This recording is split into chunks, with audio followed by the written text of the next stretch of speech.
La viuda revela el oscuro secreto de la casa de barro que le dejó su patrona. María sostuvo la llave con las manos temblorosas, y, por un instante, la cerradura pareció más una cicatriz que una entrada. 12 años habían pasado entre la casa grande donde trabajó y aquella vivienda de adobe que ahora era suya. 12 años de servidumbre, de madrugadas en la cocina, de alfileres deshaciendo peinados encrespados, de manos que curaban papeles y heridas, de quejas que arañaban el aire, y de algún gesto inesperado de ternura, cuando la enfermedad la había vencido a esperanza. 12 años que ella había contado en platos lavados, en camas tendidas, en inviernos que se colaban por los resquicios de la casa principal. En el testamento, los nombres de la familia aparecieron escritos como si el mundo girara solo para ellos: mansiones, cuentas, joyas. Para María, la promesa que Esperanza, en un amanecer de lucidez o arrepentimiento, le había susurrado en la cocina, quedó reducida a una llave oxidada y una casa de barro. La lectura del testamento fue una ceremonia helada. El notario habló con temblor de protocolo. Los hijos de Esperanza desplegaron rostros exactos, bien cincelados, y cada uno necesitó solo una frase para que la humillación fuera pública. No hubo gritos de escándalo, solo el murmullo huésped de la superioridad que no necesita elevar la voz. «Es lo que te corresponde, María», dijo Fernando con ese desprecio que se disfraza de caridad. Gabriela dejó caer una sonrisita educada. Rodrigo solo inclinó la cabeza como quien repite algo aprendido. Cuando la mano de María aceptó la llave, la sala pareció contener la respiración. Su mundo, aquel que durante años había estado al servicio de otra, se reducía ahora a un patio de tierra y a un par de habitaciones con paredes de adobe que olían a polvo y recuerdos viejos. Salió con los niños a la calle. Daniela, de 10 años, miraba la llave entre sus dedos como si fuera un hallazgo bonito. Mateo y Julián, más pequeños, sostenían la esperanza en la mirada. No conocían la amargura que pesaba en el pecho de su madre. María sintió una pequeña ráfaga de ira que no fue para nadie en particular, solo para el destino. Pero también una paz fría, la que viene cuando uno acepta lo inevitable y decide sostener la dignidad con las uñas. Tomó la llave y cerró tras de sí la puerta que la llevaba a la casa de barro, la que la patrona había designado como herencia. Esa noche, mientras la única lámpara de aceite proyectaba sombras que parecían contar historias antiguas en las paredes, María dejó a los niños dormidos y se sentó en el umbral con la llave entre las manos. Recordó, como un hilo que aún no se cortaba, la voz de Esperanza en la cocina. «Si algún día no estoy, cuida de ti como yo no pude hacerlo por mí misma». No eran palabras brillantes, pero llevaban una intención. María cerró los ojos y murmuró, apenas audiblemente, una oración sencilla: «Señor, dame calma para lo que viene». No prometió riquezas ni fuegos sobrenaturales, pidió sosiego. La calma llegó en forma de sueño breve, de un cuerpo rendido que todavía no entendía la envergadura de lo que la vida le estaba reservando. La casa de barro respiraba de día y crujía de noche. Las paredes, gruesas y cálidas en verano, eran frías en noviembre. El adobe se ablandaba por la lluvia y se encogía por el calor, y en ese respirar se escondían pequeñas grietas, huecos y secretos que el tiempo guardaba con paciencia. María empezó a recorrer cada esquina como quien relee una carta olvidada. Barría el polvo, recogía el hollín del fogón, miraba las juntas en busca de insectos, y una tarde, un crujido sordo en la pared llamó su atención. No era el crujido de las termitas, no era el sonido de la casa acomodándose. Fue un sonido seco, como si algo pequeño se hubiera desprendido desde adentro. Se arrodilló sin pensar y apoyó la oreja contra el adobe.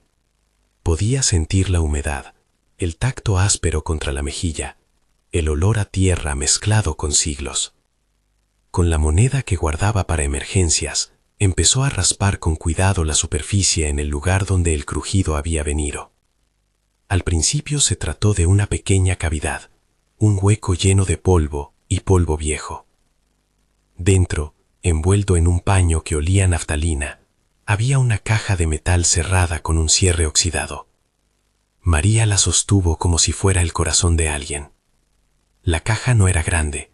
No podía imaginar que guardara algo que realmente cambiara su vida. Aún así, cuando abrió la tapa, el reflejo de una moneda antigua la golpeó como un rayo.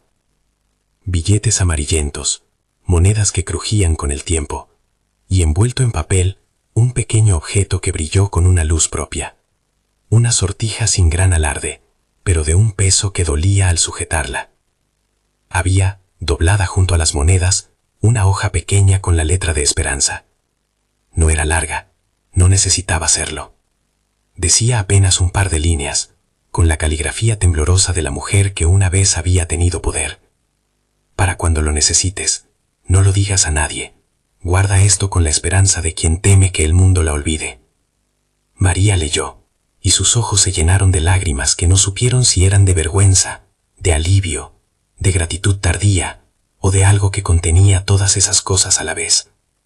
Guardó la caja contra su pecho, y se preguntó por primera vez si la casa, esa que los Villarreal consideraban un despojo, había sido siempre más de lo que parecía.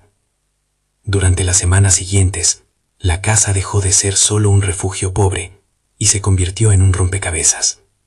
María, con calma y prudencia, fue abriendo otros rincones, detrás de un nicho en la cocina, dentro del zócalo del cuarto donde dormían los niños, en el alero del patio donde las aves anidaban en verano. No eran explosiones de tesoros, no empezaron a brotar lingotes con facilidad. Lo que encontró fue acumulación, paciencia en forma de objetos guardados, paquetes de billetes antiguos cuidadosamente envueltos, algunas piezas de joyería que brillaban por su sencillez, papeles doblados que hablaban de deudas y pagos realizados hace años, y pequeñas barras de metal con la sensación de dinero que había pertenecido a otra época. Cada descubrimiento provocaba en María la misma mezcla extraña de emoción y de miedo. ¿Quién más sabía? ¿Por qué había tanto allí?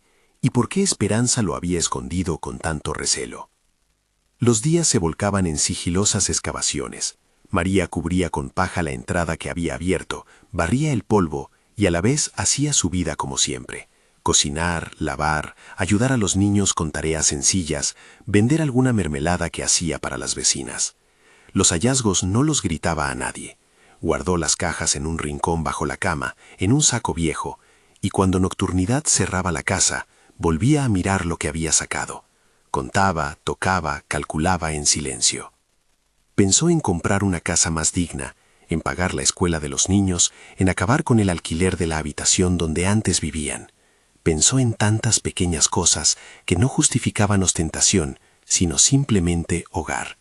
Y en la noche, en la tenue claridad de la lámpara, María se permitió soñar con esa dignidad, como quien contempla una promesa posible. No pasó desapercibido.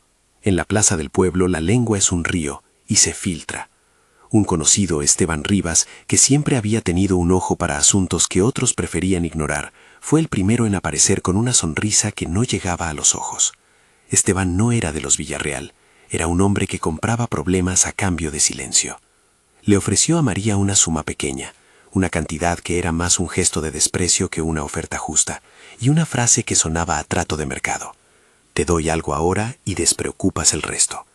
Sus palabras venían con la condición, discreción y una mano que cerraba la puerta sin mirar atrás. María oyó y agradeció, pero rechazó, no por orgullo, sino porque en su íntima conversación con la memoria de Esperanza había algo que le impedía vender aquello que la patrona había guardado para ella. Además, sabía que lo que había en las paredes no era solo suyo, eran años de secretos, cuentas cerradas y tal vez pensamientos que Esperanza no había dicho en voz alta. Al rechazo siguió la sospecha. Esteban no fue el único. Rumores, al principio como sombras, llegaron a ser voces. ¿Qué hará la vieja con esa casa? ¿No será que halló algo? La familia Villarreal, al enterarse de que María había tomado posesión real de la vivienda, empezó a moverse como un animal que siente la presencia de alimento. Rodrigo apareció primero, con su traje impecable y una educación envenenada. No trajo abogados ni gritos. Trajo una oferta que sonaba a ultimátum y equilibrio de poder. Una semana, dijo sin levantar la voz, mientras sus ojos repasaban la casa de barro como quien examinaba una reliquia mal cuidada. Una semana para decidir vender. Después, veremos. No se pronunció sobre qué vendría después, pero la amenaza quedó en el aire como una promesa que no necesita palabras. María sintió como la sangre se le subía al rostro, no por miedo inmediato, sino por la comprensión de que dar explicaciones sería abrir puertas que quizá no podría cerrar. Guardó silencio y dijo que lo pensaría. Por dentro, cuando cerró la puerta, rezó con menos palabras y más intención. Señor, dame sabiduría para cuidar lo que encontré. No pidió protección sobre riquezas, sino claridad para hacer lo correcto con lo que la vida, por capricho o por justicia tardía, le había puesto entre manos. Mientras Rodrigo se retiraba hacia el coche, como si el mundo fuera suyo por costumbre, María comenzó a tomar decisiones prácticas. Lo primero fue procurar seguridad. No era prudente mantener aquel tesoro escondido bajo la cama como si fuera un secreto infantil. Recordó que en la última visita de Esperanza, ya enferma, la patrona había mencionado, con voz quedadamente premonitoria, el nombre del licenciado Monterrubio. Él sabe de esto, había dicho Esperanza una vez, como si dejara una última llave. María no tenía contactos, pero sí intuición. El nombre era una pista, una cuerda a la que asirse. Antes de que llegara la semana de Rodrigo, decidió escribirle una carta. No tenía dinero para pagar honorarios altos, pero necesitaba que la ley mirara su situación y la defendiera si alguien cuestionaba la validez del legado. Si el testamento estaba debidamente firmado, con notario y testigos, podría resistir las impugnaciones. Además, la prudencia marcaba que cualquier movimiento hacia la custodia de los bienes debía hacerse con la mayor discreción. Aquel día, mientras los niños corrían con una pelota hecha de trapos y la luz del atardecer coloreaba el patio con tonos de cobre, María volvió a trabajar en la casa. Abrió una nueva cavidad próxima al fogón, un hueco que había pasado muchos inviernos escondiendo telarañas y polvo. Esta vez, la caja era más hermética, cerrada con un candado pequeño pero firme. Dentro encontró documentos atados con una cinta, recibos de pagos, un cuaderno con nombres y fechas, y debajo de ellos un sobre lacrado que contenía algo que la dejó sin respiración. Pequeños lingotes empaquetados, lo suficiente para pagar deudas antiguas, y, si se vendían con prudencia, construir algo que durara. La magnitud de lo que tenía ante sí la asustó y la emocionó a partes iguales. Sentía como si la vida le mostrara dos caminos, uno de miedo y huida, otro de responsabilidad y esperanza. Podía imaginarse el rostro de Daniela al entrar a una escuela sin miedo al fracaso. Podía imaginar a Mateo y Julián con zapatos que no se despegaban en la lluvia. Pero también imaginó a Rodrigo regresando con hombres y papeles, con abogados preparados para desarmarla con tecnicismos. Imaginó a Esteban comprando silencio y a su familia dividida por el resentimiento. Hubo un momento en que su corazón latió tan fuerte que creyó que alguien lo oiría desde la calle. Guardó los lingotes en una caja más sólida y con manos que no dejaban de temblar, puso todo aquello bajo la cama. Decidió que no diría nada todavía, que tomaría tiempo para buscar al licenciado Monterrubio, para aprender sobre custodias y garantías, para abrir una cuenta en la ciudad donde la palabra seguridad tuviera un cuerpo. Pero no pudo evitar que, en la madrugada siguiente, un ruido seco la despertara. Al principio pensó que era el viento, después fue un golpe más claro, como si alguien hubiera dado un pisotón sobre la tierra del patio. Los niños no se movieron. María se quedó inmóvil, escuchando. Otro golpe, cercano a la puerta de entrada. Al otro lado del umbral, alguien murmuró el nombre de la casa, y una voz que no reconocía añadió: «Hay alguien adentro». María contuvo el aire. Un miedo distinto a la incertidumbre se le clavó en el estómago. La certeza de que lo que estaba oculto no podía permanecer así por mucho tiempo. Cogió la caja con los lingotes y la envió hacia un lugar aún más escondido, mientras con la otra mano buscaba algo que pudiera usar para llamar la atención sin mostrar debilidad. La voz en la puerta volvió a insistir, más firme. «Abrimos o forzamos. No queremos problemas». El tono no era de quien promete dolor en voz alta, sino de quien sabe que tiene aliados y que la presión funciona. María se asomó por una pequeña ventana enrejada y vio la silueta de un hombre que llevaba una linterna. Detrás de él, con menos claridad, notó un vehículo y el reflejo de otras figuras. La oscuridad se tragaba sus certezas. Pensó en llamar a la policía, pero en su pueblo la ley no siempre llega rápido. Pensó en gritar, pero los niños seguirían despiertos y asustados. Pensó en abrir y enfrentar, pero Rodrigo la esperaba, quizá con los mismos hombres. El corazón le decía que no debía entrar en confrontaciones, que la prudencia pedía esperar, pero sus manos, aún agarradas a la caja, le pedían acción. En ese instante, el golpe en la puerta se repitió, más fuerte, y una voz que María alcanzó a reconocer entre la oscuridad pronunció un nombre que le heló la sangre. María, abre. No queremos problemas, pero sabemos lo que buscas. Fue entonces cuando, por la calle principal iluminada por faroles amarillentos, apareció una figura que María no esperaba.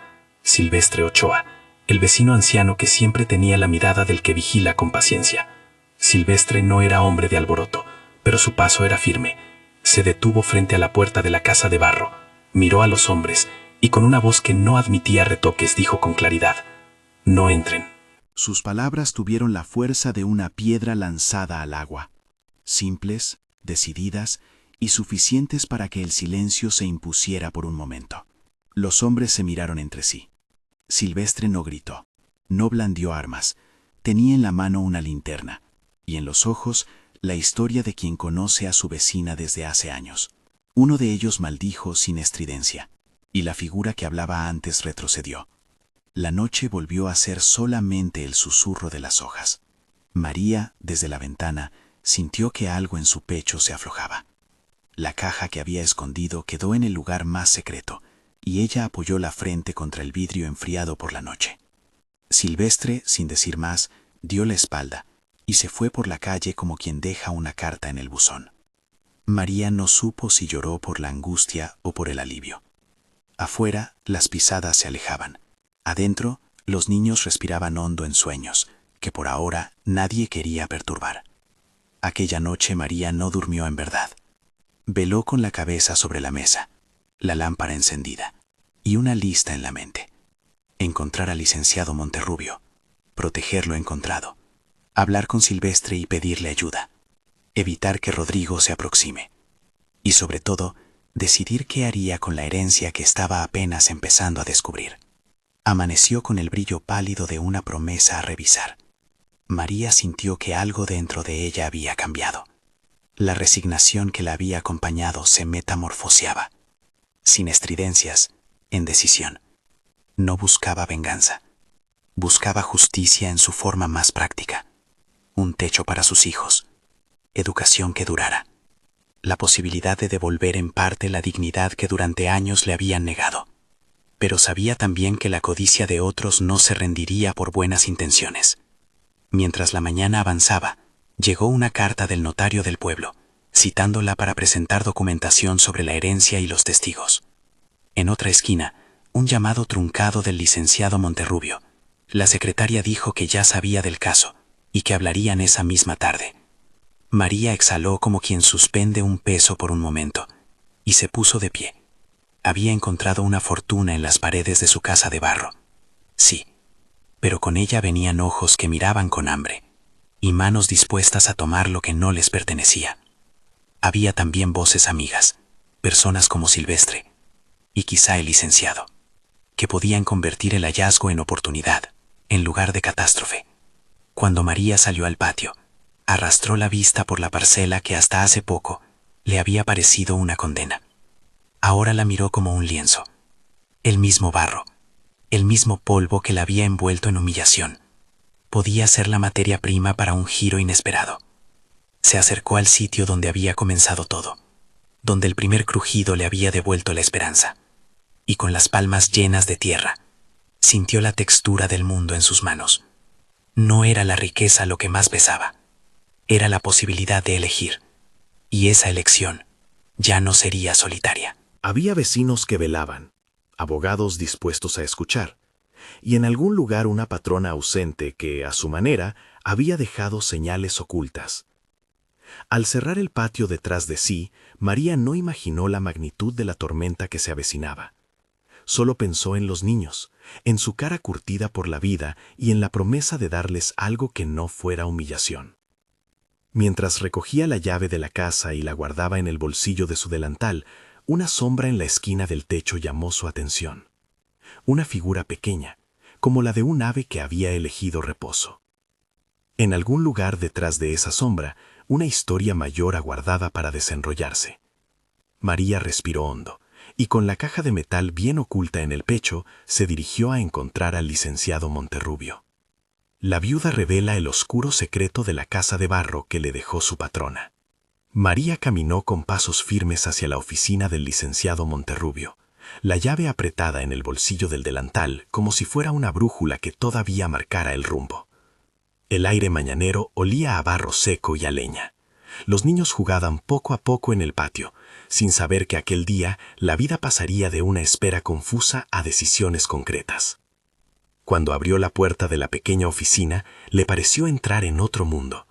Estanterías llenas de papeles, un mapa del pueblo clavado en la pared, y, sobre el escritorio, una lámpara que derramaba luz cálida sobre documentos ya amarrados con cordel. El licenciado la recibió con la cortesía que se reserva para los instantes que importan. No había prisa en su saludo, solo la tranquilidad de quien ha visto casos difíciles y sabe que la calma es una defensa en sí misma. Escuchó mientras María, con voz a veces quebrada, relataba lo encontrado en las paredes, la caja de metal, los lingotes y el golpe en la puerta que había puesto en riesgo a sus hijos. No hizo preguntas inquisitivas.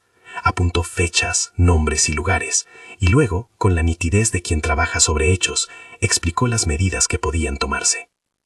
Primero, registraría la existencia de los bienes, un inventario formal, firmado por testigos, que se presentaría ante notario y autoridad local. Segundo, proponía la custodia temporal en una entidad segura, una caja de seguridad en la ciudad, mientras se resolvían las posibles impugnaciones.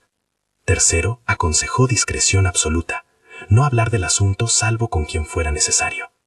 Y cuarto, ofreció poner a disposición a 2 testigos de confianza, Silvestre, que ya había mostrado su apoyo, y un antiguo trabajador de la hacienda, que, aunque distante, conocía la relación entre Esperanza y María. María asintió. La legalidad la tranquilizaba, porque la palabra escrita, en su experiencia, tenía un poder que la palabra dicha no siempre alcanzaba. Antes de abandonar la oficina, el licenciado añadió algo más. No se meta en prisas, doña María. Lo justo no se grita, se prueba. Y cuando el derecho habla, a veces el silencio es su primera prueba. María salió con esa frase pegada en la memoria, y cuando llegó a la puerta, pausó un segundo para mirar el pueblo. Fue entonces cuando, sin quererlo, la narradora del pueblo encontró su primer público. Vecinos en la calle, jóvenes que empujaban bicicletas y la figura de Silvestre que, como siempre, vigilaba con ojos de quien no pierde detalle. Si esta historia te conmueve, deja tu nombre en los comentarios y apoya el canal con un like. Con el inventario empezado y Monterrubio ya en movimiento, la vida de María tomó un ritmo nuevo. Visitas administrativas, viajes a la ciudad para abrir una cuenta y la sensación extraña de que cada pequeño trámite la acercaba a un mundo que hasta entonces le había parecido ajeno. Hubo momentos de vulnerabilidad. La banca, con sus formularios y sellos, le daba vértigo. Hubo otras de alivio cuando la caja con lingotes quedó finalmente custodiada bajo llave, fuera del alcance del pueblo. Pero entre los papeles y las diligencias, la sombra de los Villarreal no dejó de moverse. Rodrigo intensificó su presión. No vino esta vez con gritos ni con amenazas explícitas. Envió cartas formales a nombre de la familia, reclamando la nulidad del legado por supuesta influencia indebida sobre Esperanza en sus últimos días. Envió también a un joven abogado de ciudad con modales corteses, que hablaba de tecnicismos con la seguridad con que se habla de certezas. Gabriela, por su parte, había organizado en el círculo social pequeñas insinuaciones. ¿Quién sabe qué buscó María?, decía en voz baja en la iglesia. Fernando se mantuvo en la periferia, observando las cuentas que su madre había legatado por error a la doncella. El licenciado Monterrubio respondió a todo con papeles y hechos. Llevó al notario que había leído el testamento a declarar, reunió a los testigos, presentó copias del documento y pidió una medida precautoria que blindara los bienes hasta que una instancia judicial resolviera la validez de los reclamos. No fue un truco ni una estratagema, fue seguir el mapa que la ley ofrece cuando intereses poderosos y pequeñas vidas se cruzan. La prensa local, esa mezcla de curiosidad y rumor, empezó a poner atención. Pero Monterrubio insistía en una cosa, que se diga la verdad con pruebas, y la verdad, a veces, pesa más que el dinero. María, en las tardes en que la fatiga la golpeaba, se sentaba en el umbral y dejaba que las imágenes vinieran sin orden. La cara de Esperanza al confesar un nombre, el olor del adobe, las manos de su hija mayor que aún arreglaban peinados con ternura. En esos instantes, Sus oraciones eran breves y llenas de agradecimiento, no a la riqueza, sino a la claridad que empezaba a aparecer. Gracias por guiarme la mano para no vender lo que no conocía, murmuraba, y no pedía milagros, sino discernimiento. La gente del pueblo, que al principio la miró con curiosidad, empezó a verla con otros ojos, no como una mujer que encontró dinero por casualidad, sino como alguien que, con prudencia, defendía una herencia que alguien en la soledad había decidido esconder. La tensión escaló cuando, en un almuerzo de puertas cerradas, Rodrigo lanzó una propuesta que no era una oferta, sino una prueba de poder. Quiso cerrar el trato en privado, sugiriendo un pago para evitar problemas. María lo rechazó con firmeza sencilla. No es dinero lo que se esconde en esas paredes, Rodrigo. Son cosas que hablan de tu madre y de su memoria. No puedo vender la memoria, dijo. Rodrigo se marchó con la expresión de quien se retira herido en su orgullo. No ruyó a la violencia física, pero la guerra se desenvainaba en escritorios y despachos. Mientras los herederos movían sus piezas, otro peligro, más bruto y menos edificado, se acercaba desde la noche. Aquella madrugada en que un camión se quedó en la curva del pueblo no fue casual. 3 hombres bajaron con linternas y herramientas. Sus pasos eran de quienes saben que el rumor es una pista. Estaban convencidos de que alguien en el pueblo conocía dónde se escondía el tesoro, y su plan era simple: forzar y huir. No eran hombres de alta sofisticación legal, eran mano dura que buscaba resolver con violencia la injusticia que, a su modo, el rumor prometía. La primera irrupción fue en la oscuridad. Tocaron las puertas de algunas casas buscando a un tal Esteban, pero no hallaron complicidad suficiente. Fueron al final hacia la casa de barro. Nadie habló de armas con detalle. Los hombres actuaron con violencia verbal y amenazas, tirando piedras contra la puerta y reclamando que las paredes, esas mismas que una vez guardaron secretos, les entregaran lo que querían. Los gritos despertaron a los vecinos y la noche se pobló de pasos que poco a poco se fueron sumando al gesto de defensa. Silvestre fue una vez más la primera figura en reaccionar. Temblando, sí, por la edad, pero con la voz firme, salió al umbral y les dijo a los intrusos que no había sitio para el saqueo en el pueblo. No eran sus palabras las que detuvieron la acción, sino el hecho de que alguien ya había avisado a la policía local.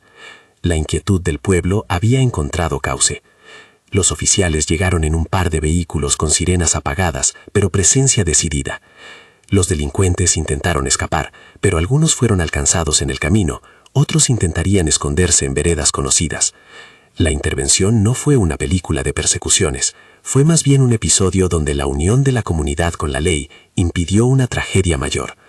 Los 3 hombres quedaron detenidos. Su detención aportarían datos que los investigadores seguirían en días siguientes, sin que el escándalo transformara la dignidad de María en espectáculo barato. La captura trajo alivio y al mismo tiempo preguntas. ¿Quién había dado información a los agresores? ¿Había alguien en el pueblo demasiado dispuesto a cambiar silencio por dinero? La sospecha rondó entre las casas. Algunos miraron a Esteban con desconfianza. Otros recordaron la forma en que Rodrigo había presionado alrededor. Monterrubio, sin dramatizar, pidió calma. Las acusaciones requieren pruebas. Y mientras la investigación seguía su curso, lo que importaba era el inventario, la custodia de los bienes y la seguridad de los niños. Con el tesoro a salvo en la caja fuerte de la ciudad y con los 3 detenidos en estación, el proceso legal hizo visibles sus pasos. Hubo audiencias simples y otras más formales, testigos que recordaron la mano temblorosa de Esperanza firmando con claridad.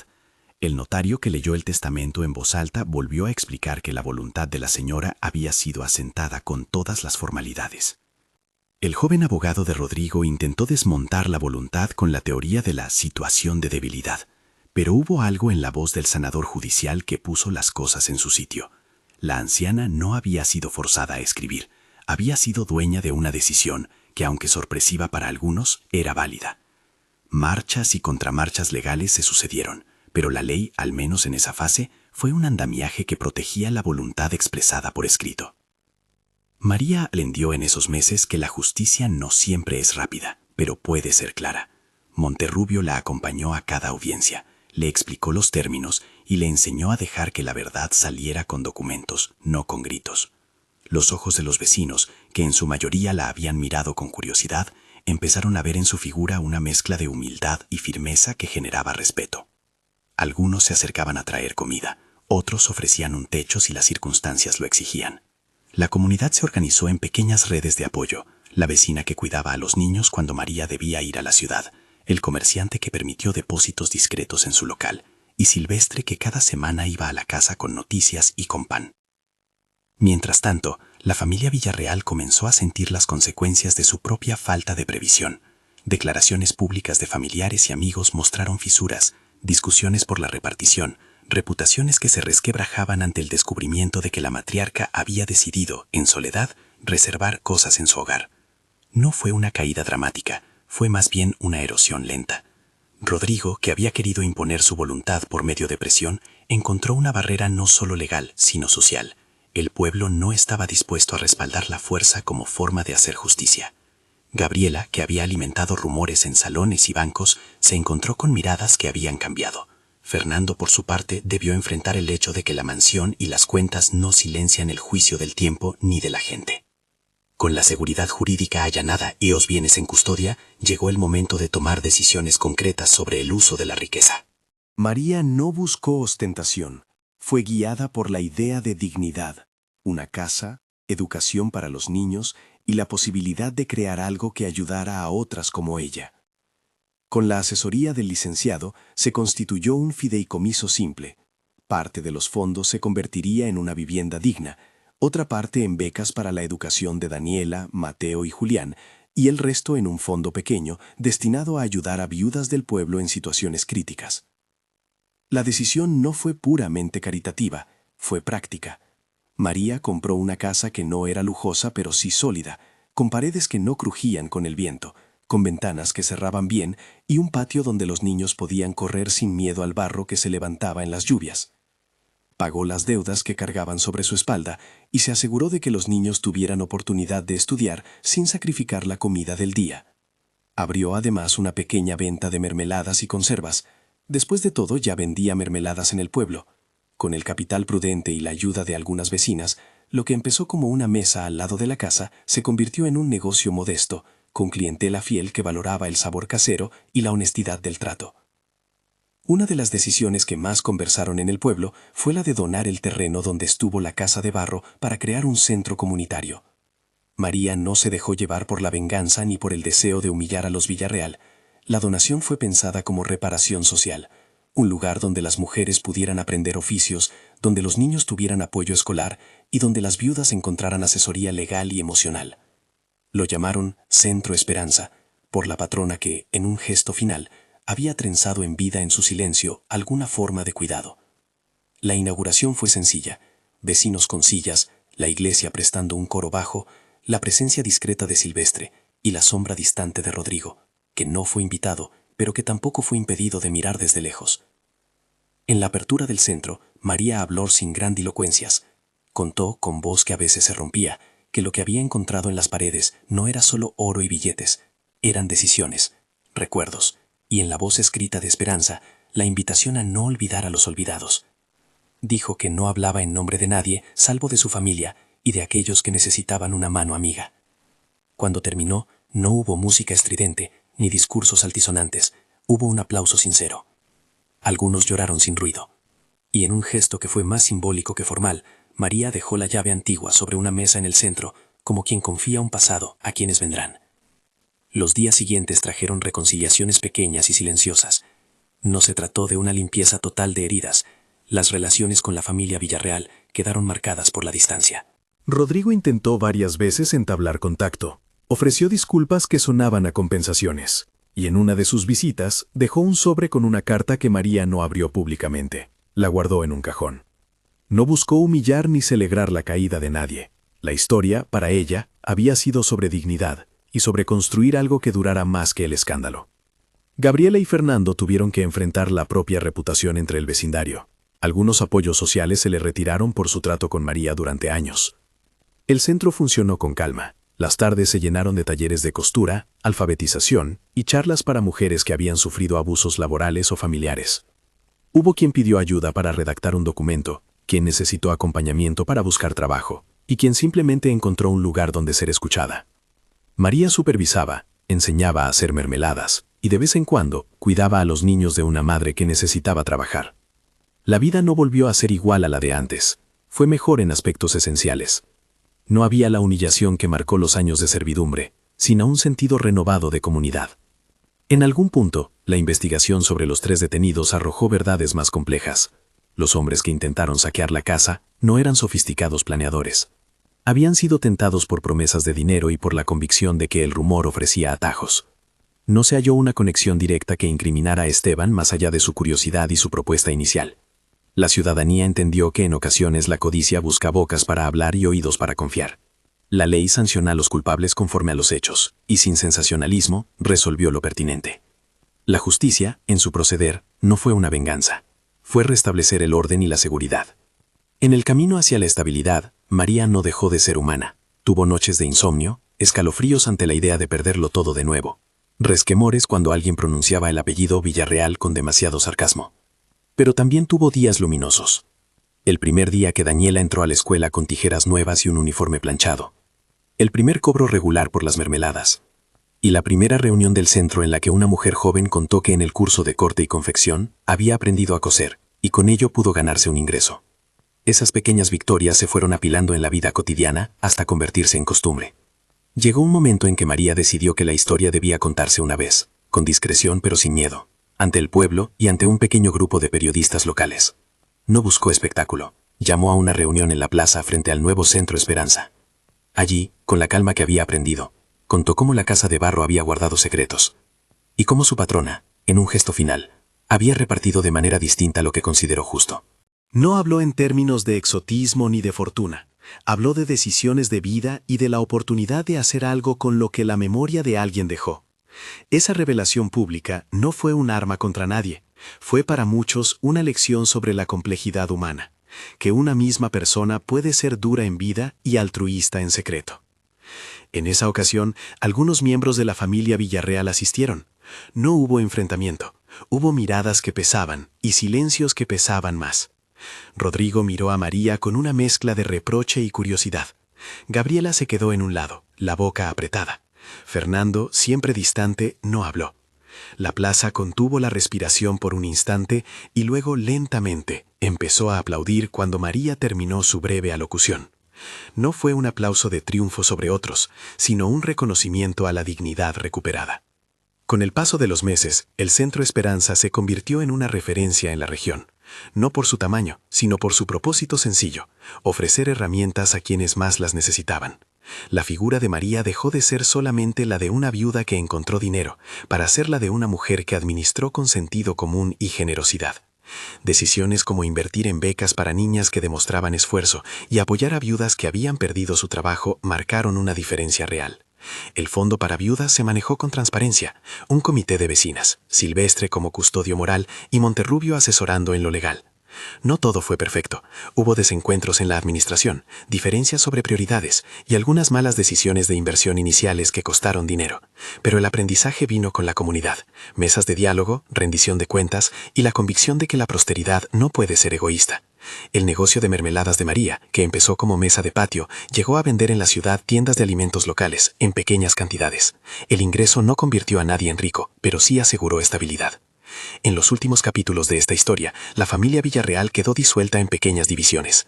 Algunos se marcharon a la ciudad, otros tuvieron que vender propiedades para compensar deudas, y la reputación familiar quedó tocada por la forma en que trataron a quien durante años sirvió fielmente. Nada de esto fue celebrado por María. Ella nunca tomó placer en ver caer a otros. Su interés era mirar hacia adelante. Lo único que pidió, a su manera, fue que se reconociera la dignidad en el trato cotidiano a quienes trabajan en casas ajenas. Silvestre, que ya había cumplido años de más, recibió un reconocimiento del pueblo en la modestia de una placa colocada en la entrada del centro.